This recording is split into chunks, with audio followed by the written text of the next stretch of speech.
अस्सलाम वालेकुम। Welcome in study time. First year chemistry में चैप्टर 2 एटॉमिक स्ट्रक्चर पढ़ रहे हैं और हमारा टॉपिक है आज का शेप ऑफ ऑर्बिटल।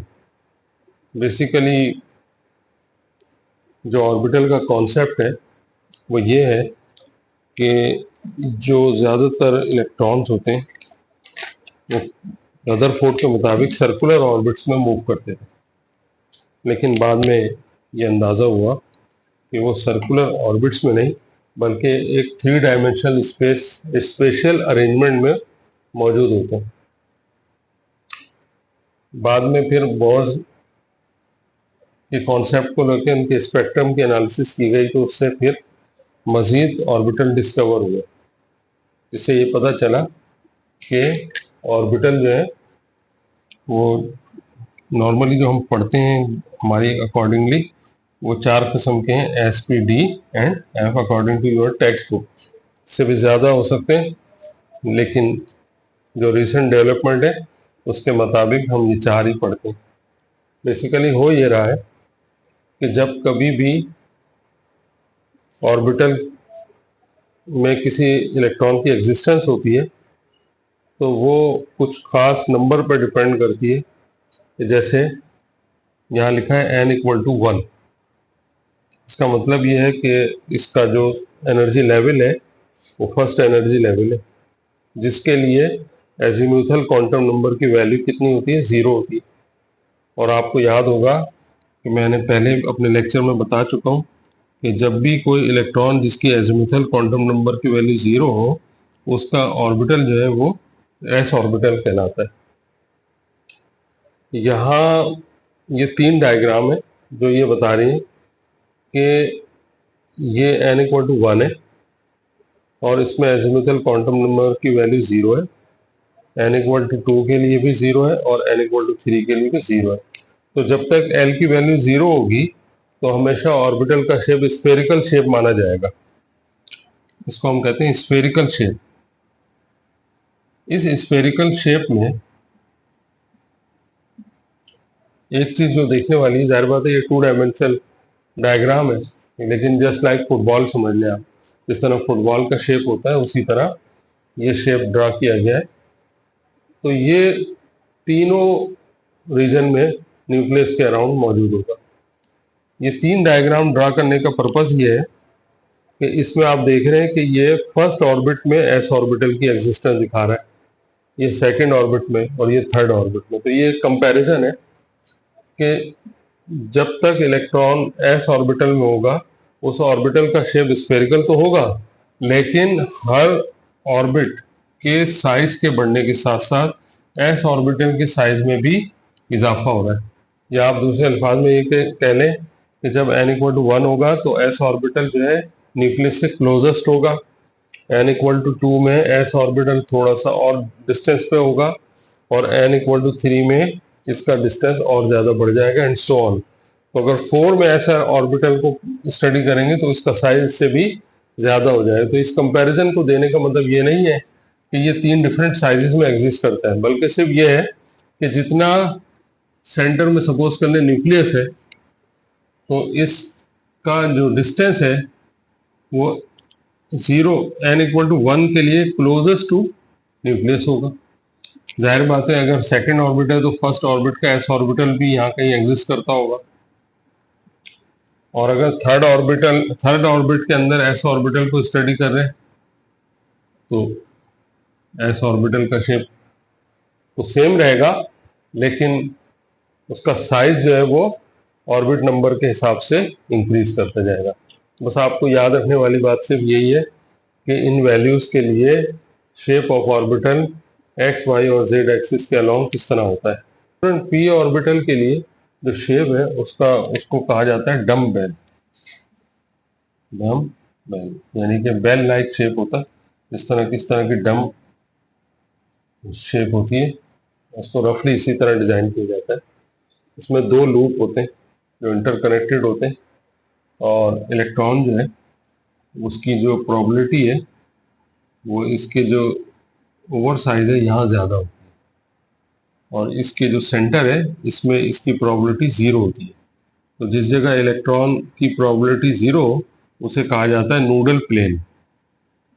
एक ऐसी जगह, एक ऐसी प्लेन जिस पर इलेक्ट्रॉन की एग्जिस्टेंस जीरो प्रोबेबिलिटी होगी। तो कॉन्सेप्ट एक ये भी है कि इलेक्ट्रॉन एक लूप से दूसरे लूप में ट्रांसफर नहीं होता, बल्कि तो इसमें एक को पॉजिटिव लूप माना जाता है और एक को नेगेटिव लूप माना जाता है। तो ये दो वैल्यूज होती हैं हर लूप की, दो लूप में होता है। तो ये डायरेक्शनल होते हैं। तो डायरेक्शनल या ओरिएंटेशन भी कह सकते हैं। ओरिएंटेशन या डायरेक्शनल, ये तीन डिफरेंट डायरेक्शन में होता है। जैसे कि हमने पढ़ा था कि एस ऑर्बिटल जो है वो नो डायरेक्शनल या यूनिट अनडायरेक्शनल होता है। इसके अंदर ये डायरेक्शनल होते हैं। इनकी जो डायरेक्शन है या तो वो एक्स एक्सिस के अलोंग होगी। तो अगर एक्स एक्सिस के अलोंग है तो इनको क्या, इनके सब्सक्रिप्ट में एक्स लिख दिया जाता है, यानी कि पी के साथ ये एक्स लिख दिया जाता है। तो इस एक्स का मतलब क्या है कि इस ऑर्बिटल की जो डायरेक्शन है वो अलोंग दी एक्स एक्सिस है। ये एक्स एक्सिस की डायरेक्शन में बनाया गया है। तो ये आप जहन में रखिए।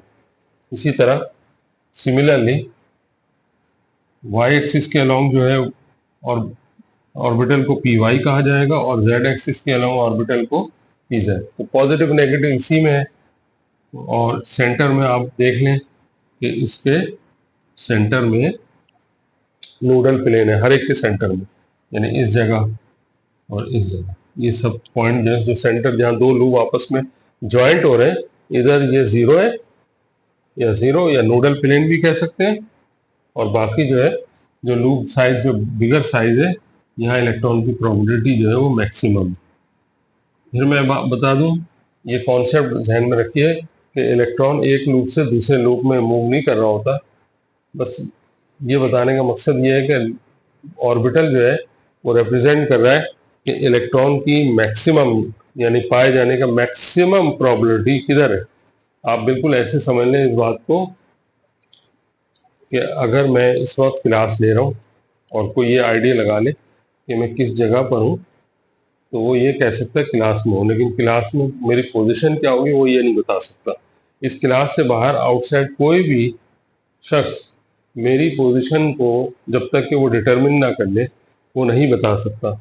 लेकिन वो ये ज़रूर कहेगा कि इस वक्त केमिस्ट्री की क्लास में सर मौजूद है। तो इसका मतलब ये हुआ कि यहाँ इस लूप को रिप्रेजेंट करने का मतलब सिर्फ यही होता है कि इलेक्ट्रॉन इस जगह पर कहीं मौजूद है, बट उसकी एग्जैक्ट लोकेशन को हम डिटरमिन नहीं कर सकते।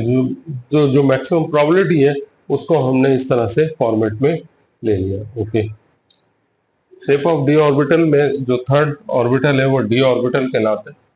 और डी ऑर्बिटल जो है वो क्वांटम नंबर के हिसाब से भी अगर आप देखें तो, क्योंकि इसकी ओरिएंटेशन जो है 5 है, -2 -1 0 +2 +1, तो ये 5 ओरिएंटेशन में एग्जिस्ट करता है, 5 डायरेक्शन में।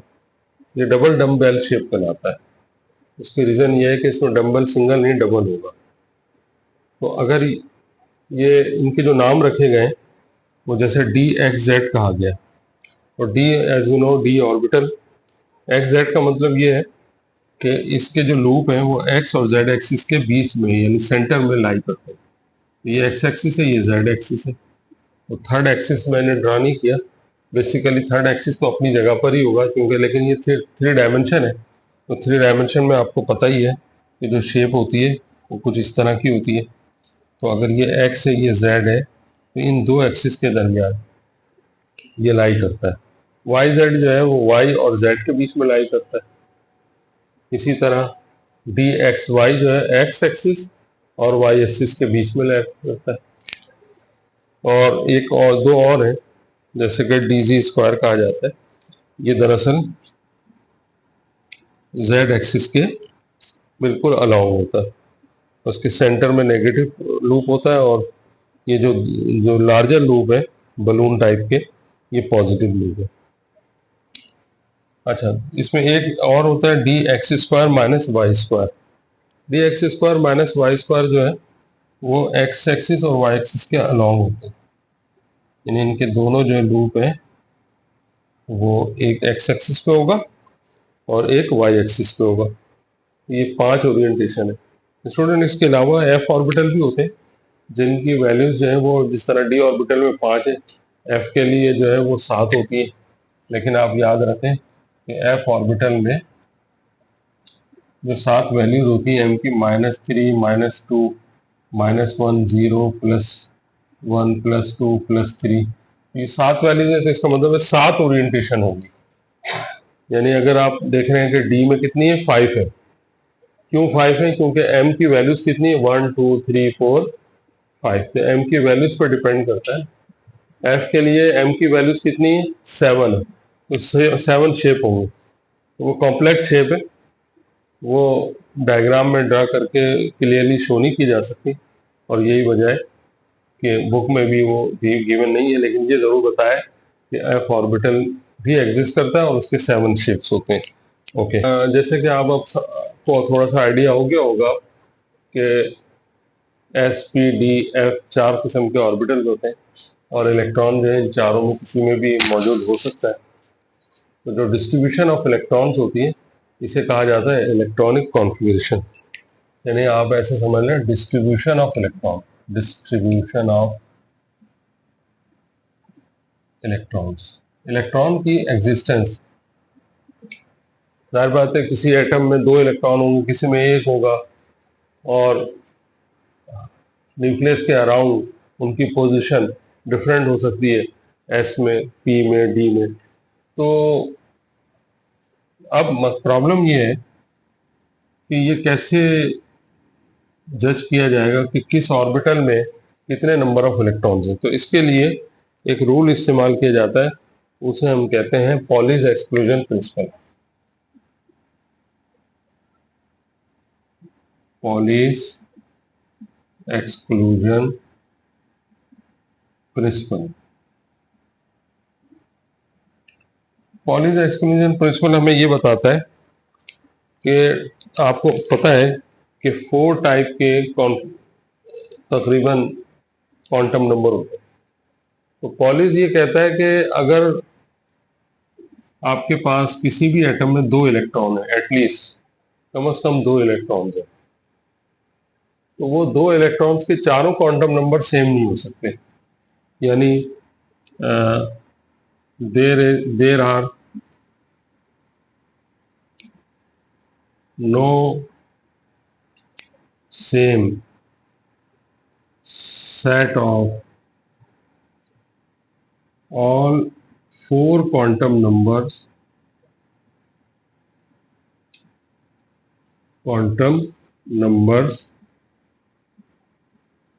for 2 electrons, for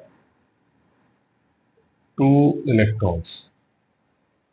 पर्पस ये है बताने का कि किसी भी एटम में जब इलेक्ट्रॉन एग्जिस्ट करते हैं तो अगर एक से ज़्यादा इलेक्ट्रॉन है तो एक से ज़्यादा इलेक्ट्रॉन होने की सूरत में चारों क्वांटम नंबर की वैल्यूज जो है वो सेम नहीं हो सकती।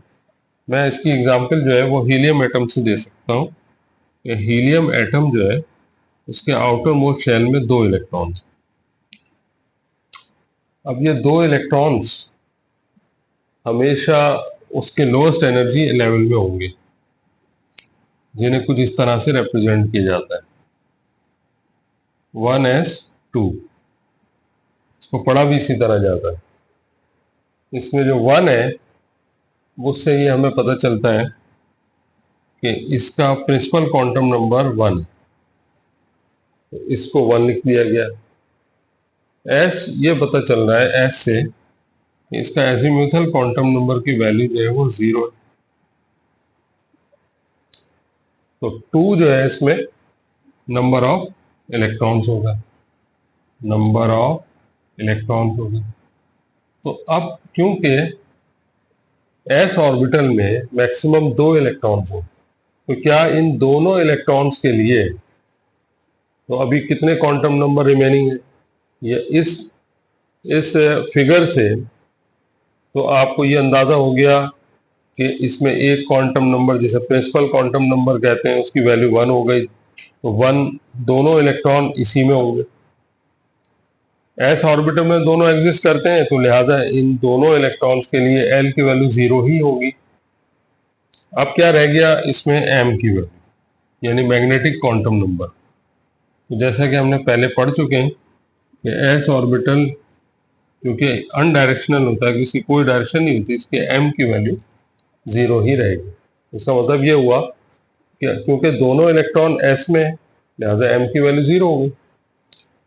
Last one is M S, ये सिल एस, समटाइम एम एस से रिप्रेजेंट करते हैं ताकि कंफ्यूजन ना हो, क्योंकि एस ऑर्बिटल को भी रिप्रेजेंट करता है, तो स्पिन क्वांटम नंबर को एम एस से रिप्रेजेंट कर दिया जाता है। तो आपको पता है कि इलेक्ट्रॉन्स जो है जब किसी ऑर्बिटल में एग्जिस्ट करते हैं तो वो हमेशा एक क्लॉकवाइज और एक एंटी क्लॉकवाइज डायरेक्शन में होता है। तो अगर एक की वैल्यू मैं +½ ले लूं तो सेकंड इलेक्ट्रॉन के लिए मुझे लाजमी उसको -½ लेना। अगर मैं स्पिन की वैल्यूज अगर ये अज्यूम कर लूं कि दोनों क्लॉकवाइज हैं, तो दोनों क्लॉकवाइज का मतलब ये हो गया अप एरो। अब दोनों ही क्लॉकवाइज है तो दोनों की एमएस की वैल्यू क्या हो जाएगी, +½ तो अगर आप चारों क्वांटम नंबर के सेट को देखें तो फर्स्ट इलेक्ट्रॉन के लिए भी चारों सेम हो जाएंगे और सेकंड इलेक्ट्रॉन के लिए भी चारों सेम, जो वायलेट करेगा इस पॉलिश एक्सक्लूजन प्रिंसिपल को। अगर दोनों इलेक्ट्रॉन के लिए मैं अज्यूम कर लूं कि ये दोनों एंटी क्लॉकवाइज डायरेक्शन में मूव कर रहे हैं, तो उस सूरत में स्पिन क्वांटम नंबर की वैल्यू -½ हो जाएगी। तब भी इन दोनों के लिए क्वांटम नंबर की वैल्यू सेम हो जाएंगी, n = 1, l = 0, m = 0 और स्पिन -½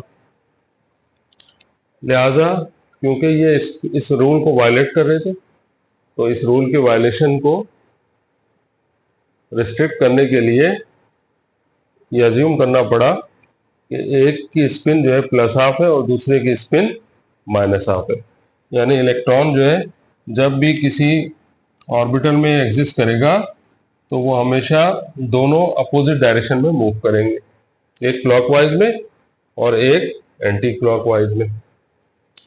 अच्छा, क्योंकि ये जो कंपैरिजन है जो हम इन वैल्यूज का कर रहे हैं ये उमूमन सेम ऑर्बिटल के लिए होता है, तो चाहे n = 2 में एग्जिस्ट करे या n = 3 में करे एस ऑर्बिटल के अंदर इलेक्ट्रॉन, तो हमेशा होता यह है कि स्पिन ही डिफरेंट होनी चाहिए। तो अगर पॉलिश जिंदा रहते तो ये इसको रीस्टेट कर देते, वो ये कह सकते थे कि किसी भी ऑर्बिटल में दो इलेक्ट्रॉन से उस कंडीशन में आ सकते हैं जब उनकी स्पिन जो है डिफरेंट हो, तो इसको रीस्टेट भी कर सकते हैं। इसे रीस्टेट किस तरह से कर सकते हैं, वो इस तरह से कर सकते हैं कि maximum 2 electrons can be in an orbital with opposite spin। मतलब क्या हुआ कि हमेशा इलेक्ट्रॉन किसी भी ऑर्बिटल में मैक्सिमम 2 हो सकते हैं। आप ये बात जरूर ध्यान में रखिएगा कि एक ऑर्बिटल में मैक्सिमम सिर्फ 2 ही इलेक्ट्रॉन रह सकते हैं, लेकिन इसकी कंडीशन क्या है कि दोनों हमेशा अपोजिट स्पिन के साथ होंगे, कभी भी वो सेम स्पिन के साथ नहीं रह सकते। इलेक्ट्रॉनिक डिस्ट्रीब्यूशन के लिहाज से सेकंड रूल जो है वो ऑब्बा प्रिंसिपल यूज किया जाता है। ऑब्बा प्रिंसिपल दरअसल बिल्डिंग अप प्रिंसिपल भी है, ये किसी साइंटिस्ट का नाम नहीं है, दरअसल ये जर्मन वर्ड है, इसका मतलब है बिल्डिंग अप। जिस तरह एक बिल्डिंग को हम ग्राउंड से ऊपर की लेवल तक लेके जाते हैं, इसी तरह हम इलेक्ट्रॉन की जो डिस्ट्रीब्यूशन है वो डिफरेंट ऑर्बिटल में लोएस्ट एनर्जी से ग्रेटेस्ट एनर्जी की तरफ करते हैं। तो इसकी एक डायग्राम है, वो आप ज़रा सा उसकी प्रैक्टिस कर लें कि हमेशा ऑर्बिटल जो है वो जो क्लोजेस्ट ऑर्बिटल होगा न्यूक्लियस से उसको पहले फिल किया जाएगा, यानी n = 1 ये क्लोजेस्ट होता है। तो फर्स्ट और एनर्जी लेवल में ऑर्बिटल जो है सिर्फ 1s होता है। 1 का मतलब जैसे कि मैंने बताया कि ये फर्स्ट ऑर्बिट है, और s का मतलब ऑर्बिटल। तो ये सेकंड में भी एग्जिस्ट करेगा। तो सेकंड के अंदर 2 ऑर्बिटल होंगे, 2s एंड 2p। सिमिलरली 3 के अंदर 3 हो जाएंगे, 3s 3p 3d। और n इक्वल टू 4 में 4s 4p 4d 4f हो जाएंगे। मतलब कहने का ये है कि जैसे जैसे क्वांटम नंबर की क्वांटिटी इंक्रीज कर रही है, नंबर ऑफ ऑर्बिटल भी इंक्रीज कर रहे हैं। और ये आपको एक फार्मूला भी बताया था कि जो क्वांटम नंबर की क्वांटिटी है, जैसे n इक्वल टू 1, तो इसमें नंबर ऑफ ऑर्बिटल भी एक ही होगा। अगर क्वांटम नंबर की तादाद, प्रिंसिपल क्वांटम नंबर की क्वांटिटी कितनी है यहाँ पर 2, तो इसमें ऑर्बिटल कितने होंगे, 2 हो जाएंगे, s एंड p। अगर 3 है तो कितने हो जाएंगे, s p d, यानी 3 ऑर्बिटल हो गए। अगर 4 है तो उसमें ऑर्बिटल की तादाद कितनी हो जाएगी, 1 2 3 4 ऑर्बिटल हो गए। लेकिन ये 4 लिखने का मतलब आप समझ लें, इसका मतलब ये है कि ये 4th शेल में सब एनर्जी लेवल की तादाद, टाइप थर्ड में 3 ऑर्बिटल होंगे, सो ऑन। तो आप 5 के लिए भी लिख सकते हैं, लेकिन 5 का मतलब ये होगा कि 5 ऑर्बिटल हो जाने चाहिए। 6 के लिए भी लिखा जा सकता है तो 6 ऑर्बिटल हो जाने चाहिए। 7 के लिए भी लिखा जा सकता है तो 7 ऑर्बिटल हो जाएंगे। लेकिन क्योंकि हमारे जो नंबर ऑफ एलिमेंट्स हैं जो डिस्कवर हुए हैं, उसके अंदर इलेक्ट्रॉन्स की जो फिलिंग है वो इतने ज़्यादा लेवल तक नहीं जाती। जहाँ तक जाती है नॉर्मली हम वहीं तक लिखते हैं। जैसे ये 5s हो गया, 5s 5p 5d, नॉर्मली हम यहीं तक रहते हैं। n इक्वल टू 6 में 6s 6p 6d भी हो सकता है। और n equal to 7 7s 7p and 7d, चाहे तो लिखें चाहे ना लिखें। नाउ स्टूडेंट, इसमें ऑर्डर जो आपको डिटरमिन करना है वो बेसिकली वो ये करना है कि इसमें आपको ये डिटरमिन करना है कि लोएस्ट से ग्रेटेस्ट एनर्जी, यानी progressive filling of electrons from lowest energy to greatest energy। अब लोएस्ट एनर्जी जो है वो स्टार्ट होती है 1s से, उसके बाद 2s, और 2s के बाद ये एनर्जी जो है ज्यादा होती है 2p में, फिर 3s 3p 3d so on. तो कुछ एरोज हम डिटरमिन कर देते हैं। ये एरो जो है ये बताता है कि आपने फिलिंग जो है इस ऑर्डर में करनी है। इससे ये होगा कि आपको ये अंदाजा हो जाएगा कि आपको इस ऑर्डर में चलना है। ये ऑर्डर क्या हो जाएगा अब आप समझ लें कि जैसे मैंने पहला 2 इलेक्ट्रॉन 1s में फिल किए, 2 इलेक्ट्रॉन इधर आ गए। अब अगर फर्स्ट कर लें एक्स्ट्रा और इलेक्ट्रॉन है, अब वो कहाँ फिलिंग करूंगा, मैं 2s में कर दूंगा। 2s के बाद अब ये एरो यहाँ एंड हो गया। अब नया एरो जहाँ से शुरू हो रहा है 2p, और फिर इसी डायरेक्शन में आप नीचे आ जाएंगे 3s 2p ये 3s। अब 3s पे एंड हो गया। एंड होने के बाद अब ये कहाँ से स्टार्ट हो रहा है, 3p और 4s 3p और 4s। उसके बाद 4s पे एरो एंड हो गया। अब यहाँ से नया एरो यहाँ 3d से स्टार्ट हो रहा है, 3d 4p 5s 3d 4p और 5s। उसके बाद 5s पे एंड हो गया। अब यहाँ पे आप देख लें कि ये कहाँ से शुरू हो गया, 4f 5d 6p 6s 4f 5d 6p 7s। अब ये डॉट से शो कर दिया गया है कि इससे आगे मजीद एनर्जी लेवल जो है उनकी रिक्वायरमेंट क्योंकि नहीं होती, तो जितने आपको एलिमेंट दिए जाते हैं या जिनके लिए कॉन्फ़िगरेशन लिखनी होती है वो उमूमन 7s से ज़्यादा नहीं होते। तो ये जो ऑर्डर है इसको याद रखने का एक बेहतरीन तरीका ये है कि आप ये डायग्राम बना लें और इस डायग्राम में ये एरो को की मदद से जो है कर लें। मैं कुछ एग्जाम्पल आपको शो कर सकता हूँ यहाँ पर। जैसे सपोज करें कि ऑक्सीजन है, ऑक्सीजन का एटॉमिक नंबर 8 है, इसमें 8 इलेक्ट्रॉन्स हैं। अब 8 इलेक्ट्रॉन्स जो है उनकी फिलिंग किस तरह होगी, तो आपको पता है कि ये आइडिया होना चाहिए कि S में मैक्सिमम जो है वो 2 इलेक्ट्रॉन्स हो सकते हैं, P में मैक्सिमम 6 इलेक्ट्रॉन हो सकते हैं, D में मैक्सिमम 10 इलेक्ट्रॉन हो सकते हैं और F में मैक्सिमम 14 इलेक्ट्रॉन हो सकते हैं। तो अगर आपको मैक्सिमम इलेक्ट्रॉन्स पता है कि किसी ऑर्बिटल में कितने आ सकते हैं, तो आप अपने दिए गए एलिमेंट में जितने नंबर ऑफ इलेक्ट्रॉन्स हैं इस तरह उसकी फिलिंग कर सकते हैं। स्टार्ट हमेशा हमें 1s से ही लेना होगा। तो 1s में कितने हो जाएंगे इलेक्ट्रॉनिक कॉन्फ़िगरेशन, अगर मैं लिखना चाहूँ तो 1s में 2 इलेक्ट्रॉन हो जाएंगे।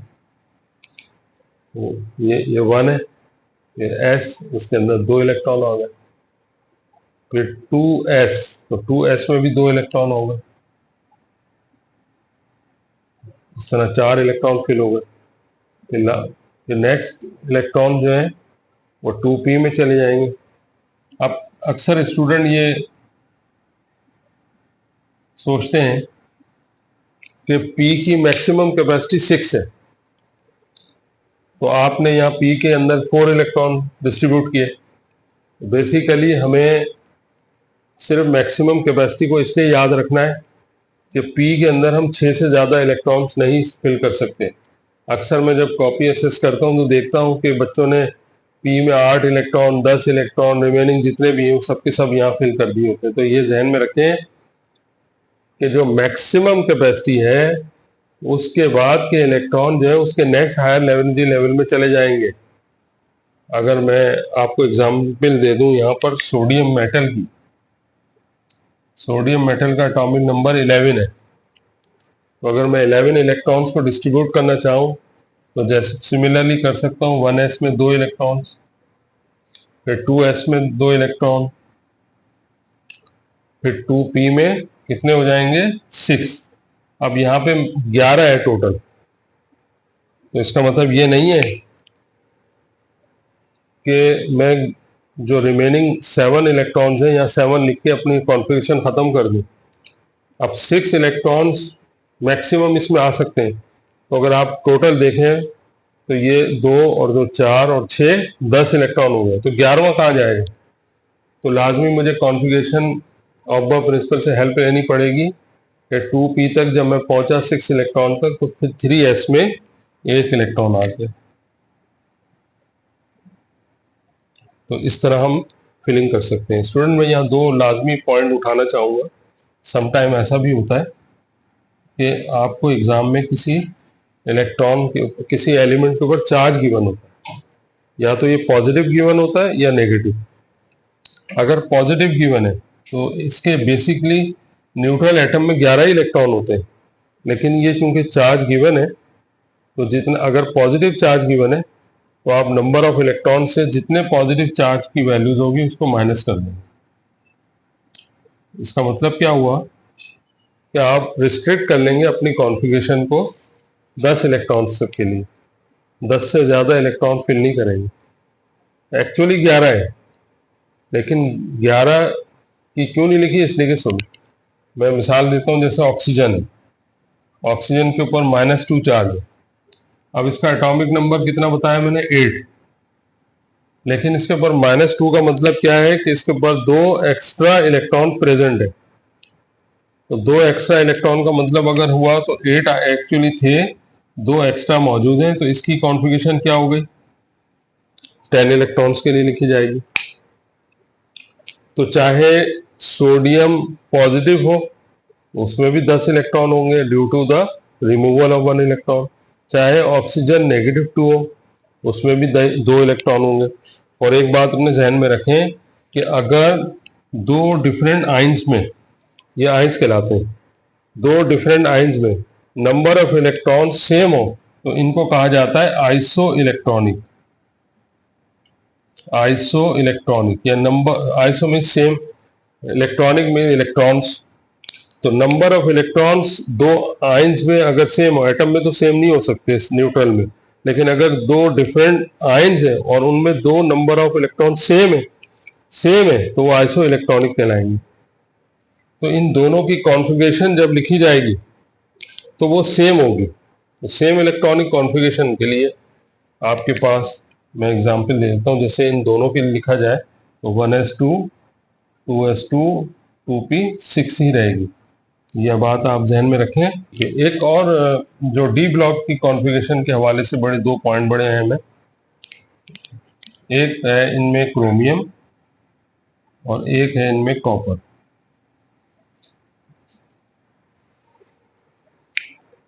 या किसी और में भी हो सकता है। क्रोमियम जो है इसका एटॉमिक नंबर 24 है।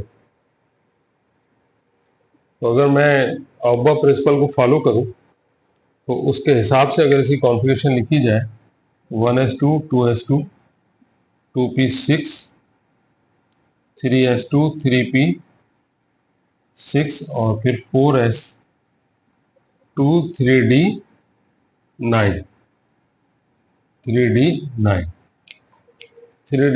5। आप ये देखें कि यहाँ 4s मुकम्मल हो रहा है इधर। अब 4s के बाद जो नेक्स्ट इलेक्ट्रॉन बच रहे हैं वो किस में जा रहे हैं? 3d में। बस आपको एक बात जो जहन में रखनी है वो ये रखनी है कि जो इलेक्ट्रॉन्स हैं जब उनकी फिलिंग होती है तो वो ऑब्बा रूल को फॉलो करती है, लेकिन ये क्रोमियम और कॉपर के सिलसिले में यहाँ पे एक्सेप्शनल केस है। वो एक्सेप्शनल केस ये है कि 4s फिल्ड बिफोर 3d और उसका रीजन ऑब्बा प्रिंसिपल होगा। ये ऑब्बा प्रिंसिपल कहता है कि 4s की एनर्जी 3d से लेस है, इसी वजह से हम 4s को पहले फिल करते हैं और 3d को बाद में। और दूसरा एक्सेप्शनल केस ये है कि यहाँ पर आप देख रहे हैं कि s में 2 इलेक्ट्रॉन है 4s में और d में 4 है। तो ये हमेशा याद रखें कि जब भी d में 4 इलेक्ट्रॉन्स हो तो हमेशा एक इलेक्ट्रॉन को 4s से ट्रांसफर कर दें 3d में। तो ये हो जाएगी कॉन्फ़िगरेशन 3d5 और 4s1। इसका मतलब ये है कि इस तरह 4s जिसकी मैक्सिमम कैपेसिटी 2 है वो हाफ फील्ड हो गया, यानी हाफ फील्ड का मतलब है एक इलेक्ट्रॉन, और d की मैक्सिमम कैपेसिटी 10 है, ये भी हाफ फील्ड हो गया। तो हाफ फील्ड इलेक्ट्रॉनिक कॉन्फ़िगरेशन जो है ज्यादा स्टेबल मानी जाती है, मोर स्टेबल।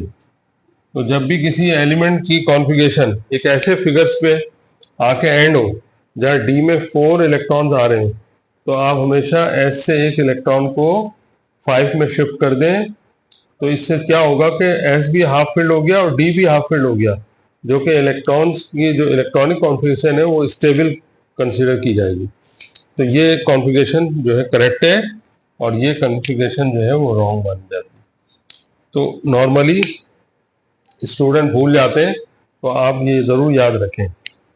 अगर मैं कॉपर 29 के लिए लिखूं तो कॉपर 29 की कॉन्फ़िगरेशन जो है वो इसी तरह ही लिखी जाती है, लेकिन इसके लास्ट में 4s2 और 3d9 आ गया। अब ये 9 आने की वजह से क्या होगा कि इसमें भी अगर एक इलेक्ट्रॉन जो है आप 4s से शिफ्ट करके 3d में ट्रांसफर कर दें तो 4s की कॉन्फ़िगरेशन जो है 4s1 की वजह से, क्योंकि s की कॉन्फ़िगरेशन क्या है 2 है मैक्सिमम, तो इसमें s1 में होने का मतलब ये हाफ फील्ड हो गया, और d की मैक्सिमम कैपेसिटी 10 है, तो इसका मतलब क्या हुआ कि 10 जो है वो स्टेबल हो गया। तो 4s1 हाफ फील्ड और 3d10 फुल फील्ड। तो हाफ फील्ड हो और डी जो है फुलफिल हो, तो उस सूरत में भी एलिमेंट की इलेक्ट्रॉनिक कॉन्फ़िगरेशन स्टेबल हो जाती है। तो ये क्रोमियम ऑर्कोनिल है। तो स्टूडेंट, मैं आपसे रिक्वेस्ट करूंगा कि कमेंट बॉक्स में ये जो दो एलिमेंट मैं लिख रहा हूँ, मोलिब्डेनम जिसका एटॉमिक नंबर 42 है और सिल्वर जिसका एटॉमिक नंबर 47 है, ये कमेंट बॉक्स में आप इसकी इलेक्ट्रॉनिक कॉन्फ़िगरेशन जो है वो लिख के भेजें। तो लिहाजा आप जहन में ये पॉइंट जरूर रखिएगा, ये दो पॉइंट्स आपने जहन में रखने हैं, मोलिब्डेनम 42 और सिल्वर 47 की electronic configuration. Student, I hope कि आपको इलेक्ट्रॉनिक कॉन्फ़िगरेशन सही समझ में आया होगा। अगर कोई क्यूरी है या कोई प्रॉब्लम है तो कमेंट बॉक्स में लिख सकते हैं। इस वीडियो को शेयर करें, लाइक करें, सब्सक्राइब करें, और अगर कोई प्रॉब्लम हो तो ज़रूर डिस्कस करें। अल्लाह हाफ़िज़।